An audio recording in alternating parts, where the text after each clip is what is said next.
Buen día, románticos y románticas. Hoy les traigo el resumen de Nuestros Años Felices o The Way We Were, una película icónica de los años 70, protagonizada por Robert Redford y Barbara Streisand. Vamos con la intro y después largamos.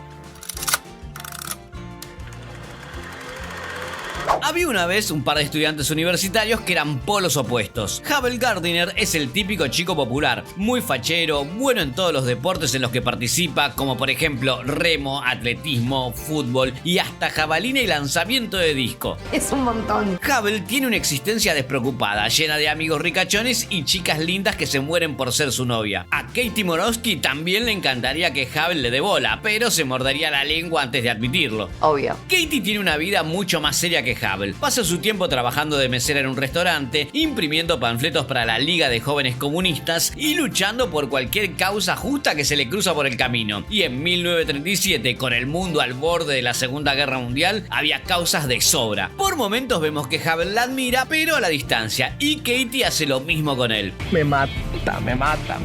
En fin, cuestión que Katie y Havel están en la misma clase de escritura y tienen que entregar un cuento corto como proyecto final del curso. Katie está segurísima que el suyo quedó genial, Pero el profesor elige leer el cuento de Havel en clase y no el de Katie. ¿Cómo? Sí, gente, Havel no es solo una cara bonita, también escribe muy bien. Que él era como el país en el que vivía. Todo le resultaba fácil en la vida, pero al menos lo sabía y estaba preocupado de ser un fraude. Katie escucha la historia súper cautivada, pero al mismo tiempo totalmente horrorizada de que él escriba mejor que ella. Así que al terminar la clase sale corriendo y hace papel picado con su cuento. Re caliente. Esa noche, cuando lo ve a él celebrando en un bar, trata de evitarlo, pero Havel le invita a tomar una cerveza y le cuenta que vendió su cuento. Que me encantó tu historia, deberías escribir una novela. Que vos deberías tener mejor sentido del humor, siempre estás enojada. Que vos sonreís todo el tiempo. Claro que sí. Y si yo tuviera la facha de Robert Redford en esta película, también sonreiría todo el tiempo, gente. ¿Qué quieren que les diga? La charla termina y Katie y Havel no se vuelven a ver hasta la fiesta de graduación, donde comparten un baile fugaz pero súper intenso. Ya entró en calor.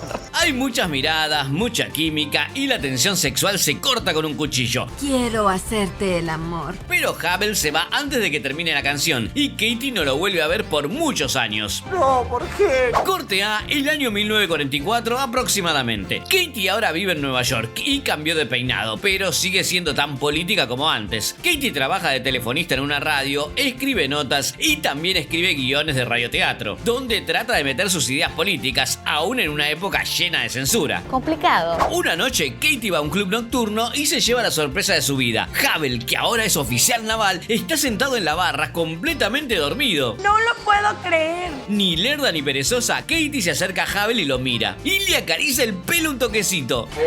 Entonces Havel se despierta y sonríe, recontra borracho. ¿Que querés que tomemos un café? No se diga más. Se van a la casa de Katie en un taxi y ni bien llegan, Havel le vomita todo el baño. Divino todo, hermoso. Y mientras Katie se apura para arreglar un poco su departamento y hacer un par de cafés, Havel se pone en bolas y se le mete en la cama. ¿Qué? Sí, gente, se desploma en la cama así nomás, como Dios lo trajo al mundo. ¿Y qué hace Katie? Se saca la ropa y se mete en la cama con él. No. Y está re feliz porque por fin tiene al hombre de sus sueños en su cama, aunque esté totalmente inconsciente. Pero no por mucho. Porque al toque, Havel empieza a darle unos besitos, y estoy seguro que debajo de las sábanas también hay varios toquecitos. Katie está recontra entregada. Lástima que Havel se le queda dormido sin poder concretar nada. ¡Maldita sea! Que soy Katie, Havel, lo sabías, ¿no? Tal vez no. Al día siguiente, Havel se despierta y al toque se quiere ir a la goma. Pero antes, Katie le da el número de teléfono de su casa y su trabajo. Que si volvés a la ciudad y no encontrás un hotel, llámame. Unos meses después, Havel llama a Katie a su trabajo, buscando un lugar donde dormir un rato. Esta es la situación perfecta. Katie hace arreglos para que su portero lo deje entrar a su departamento y ni bien sale del trabajo va a comprar comida y flores. Pero Cuando llega a su departamento, Havel ya se está yendo. ¡Ay, no! Que Havel, esperá, compré carne y ensalada y pastel de postre, no podés irte, no podés. Wow, baja un cambio con la intensidad, amiga. por favor. Havel tiene una cara de querer salir corriendo, pero al final su estómago puede más y se queda. Katie le cuenta que leyó la novela que escribió y le gustó mucho. Que contame qué partes no te gustaron gustaron. Que tenés un estilo de escritura precioso, pero es como si observaras a la gente desde lejos. En este punto queda re claro que Havel valora mucho su opinión y se siente muy halagado de que ella vea talento en él. Le gusta lo que ve cuando se ve por medio de sus ojos. Obvio. Y para sorpresa de nadie, la noche termina con Havel y Katie besándose. Y este es el principio de su historia de amor. De acá en más, los dos pasan todo su tiempo libre juntos. Katie le regala una máquina de escribir para que pueda escribir otra novela y le da una llave de su departamento. Todo muy lindo, pero... Hay un problema. Katie odia a los amigos ricachones y despreocupados de Havel y está muy incómoda en todas sus reuniones. Que vos sola te aislás, tratá de hablarles. Que eso hago. Que no, solo los sermoneás y cuestionás todas sus bromas. En esta tienes razón. Tampoco le gusta la idea de que Havel quiera venderle su novela a un estudio de Hollywood. Que sos demasiado bueno para Hollywood. Que por qué no te relajás y te divertís. Cuando te pones intensa perdés todo el sentido del humor. Wow. Pero a pesar de sus diferencias, ellos siguen juntos. Havel le hace caso a Katie y escribe 8 capítulos de una nueva novela. Que léela y si no te gusta me tenés que decir por qué. Ay, me angustié en serio. Porque está claro que Katie tiene el poder de destruirlo con unas pocas palabras. La cara de Robert Redford en esta escena me mata, gente. El alivio palpable que siente cuando Katie por fin le dice que le encantó lo que escribió es tremendo. Todos felices, todos contentos. Hasta que muere el presidente Roosevelt, alguien que Katie admiraba mucho. Y los amigos de Havel hacen algunos chistecitos de mal gusto. Que cállense, está muerto. Que perdón. Que de este tipo de gente vacía te gusta escribir, Havel. Gente que hace bromas en vez de sentir algo. Bueno, pará. Que basta, me haces pasar vergüenza, comportate. Que me quiero ir, que entonces andate. La próxima vez que se ven, Katie se disculpa por haber perdido el control, pero Havel no quiere saber nada, que lo nuestro no va a funcionar. Siempre estás lista para pelear, para atacar, para defender una causa. Yo te admiro, pero hasta cierto punto, que exactamente. Durísimo. Havel le devuelve la llave de su departamento y se va a la goma. Y todo es tristeza y desolación para Katie, que no para de mirar el teléfono esperando que Havel la llame. Nos hace falta soltar. Havel también contempla el teléfono, pero no lo usa. La que por fin no aguanta más es Katie. Que estoy muy triste y no puedo dormir. Necesito hablar con mi mejor amigo. Y vos sos mi mejor amigo. Por favor, vení. ¿Y qué hace Havel, ¿Qué hace? La va a ver y le lleva pastillas para dormir. ¿Qué? Sí, gente, y encima deja que Katie se las baje con una copita de vino. What the fuck? Parece que el alcohol y las pastillas para dormir eran la combinación perfecta para darle a tu ex deprimida en los años 70. No lo entiendo, socorro. Qué mal que envejeció esta escena, por Dios. En fin, lo que sigue tampoco envejeció muy bien, porque la vemos a Katie básicamente rogarle a Havel que reconsidere, prometiéndole que puede cambiar su apariencia, su personalidad, todo lo que sea necesario para ser la chica de sus sueños. No, mami, no siento que sea por ahí. Que no cambies, vos tenés tu propio estilo. Que si no cambio no te puedo tener a vos y te quiero tener a vos. Ay, Dios mío. Havel le dice que las cosas no se van a arreglar mágicamente y que incluso pueden empeorar. Que vos esperás demasiado de mí, Katie. Que sí, pero te doy todo lo que tengo. ¿Y qué pasa después? Katie y Havel se arreglan y terminan casándose y mudándose juntos a California, donde son muy felices por algún tiempo. Havel escribe guiones de películas y se codea con la élite de Hollywood, mientras Katie se aleja de la política para hacer reseñas de libros y acompañar a su esposo a navegar y pasear en su auto descapotable. Está muy bien. Unos meses después, Katie queda embarazada y por un tiempo parecería que la vida les sonríe a los dos.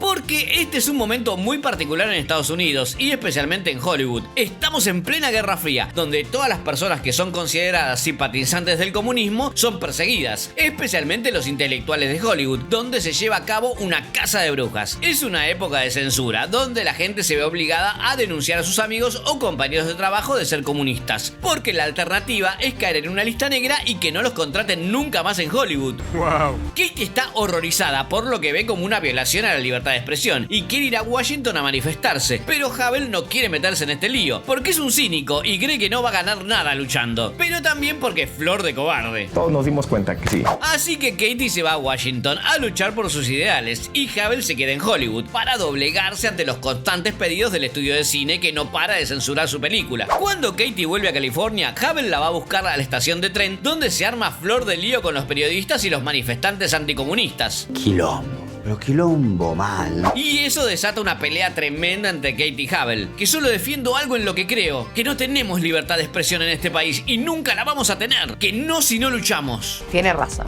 que luchar no tiene sentido, que no voy a hacerte cuenta que no pasa nada, que nosotros dos somos más importantes que las causas y los principios, que las personas son sus principios, Havel, que ¡paf! Se enojó, loco. ¿Y qué pasa después? Havel elige el camino fácil, con tal de no hacer olas y de mantener su trabajo, deja que destrocen el guión de su novela. Qué tarado. Y también deja que su matrimonio se destruya, porque decide meterle los cuernos a Katie con su ex novia de la universidad. Ay, no, por favor. Sí, gente, Havel está cansado de tratar de ser alguien mejor, porque realmente no lo es, y lo sabe. ¿Que por qué estuviste con ella? Que nuestros problemas van mucho más allá de otra mujer. Llegó la hora de que dejes ir a la relación. Que yo solo quiero que nos queramos. Trayame un pañuelo. Al final, Kate y Havel se quedan juntos hasta que nace su hija, Rachel, y después se separan. Años después, los dos se encuentran de vuelta en Nueva York, frente al Hotel Plaza. Katie se casó con otro hombre y dejó de plancharse el pelo, pero jamás dejó la política. Sigue luchando por todo lo que cree justo. Havel también se casó y ahora escribe programas de televisión. Nos enteramos que Havel se alejó totalmente de la vida de su hija. El nuevo marido de Katie tomó el rol de padre.